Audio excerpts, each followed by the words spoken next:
2 plates. When my parents divorced, I was 10 years old. You'd think the hardest part would have been the shouting matches I overheard late at night, or the day my dad packed a suitcase and walked out the front door. But honestly, for me, it was the dinner table. We used to sit at the same spots every evening. Mom on the left, Dad on the right, me in between. Dad always complained about the food being too salty while still cleaning his plate.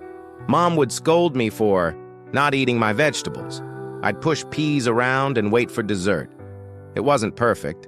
Sometimes they'd argue about bills, sometimes they'd sit in silence, but it was us. After Dad left, the table stayed the same, except it didn't. That first night, Mom made spaghetti. She set down 2 plates, not 3. She hesitated before she did it, like her hands wanted to grab one more dish out of habit. But she didn't. We sat there, the 2 of us. Her smile was forced, and her eyes were red. She twirled her fork and asked me about school, but I noticed how she kept glancing at the empty spot across from her. I tried to lighten it. I said, "Hey, at least fewer dishes to wash, right?" She laughed, but it came out like a cough, broken and sharp. That weekend, when I stayed at Dad's new apartment, I saw it again. His place smelled different, like takeout boxes and new paint. The table was smaller, but it was still the same story.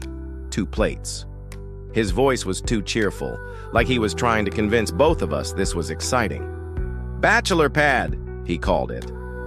But when he went to grab the TV remote, I caught him staring at the second chair. Just staring. Divorce didn't hit me, in the way adults talk about it. It wasn't court papers or custody agreements or who got the couch. It was that gap, that invisible third plate. At Mom's, I'd catch her folding laundry at night, and sometimes she'd just sit on the couch, staring at the wall, still holding one of Dad's old t-shirts in her lap. At Dad's, I'd hear him sigh when he thought I was asleep, or he'd pour himself a drink and stand by the window for half an hour, like he was waiting for something that never came. And me?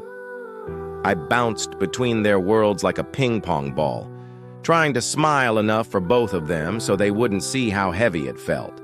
The truth is, divorce isn't always screaming or big dramatic fights. Sometimes it's quiet, sometimes it's just 2 plates on a table that used to hold 3.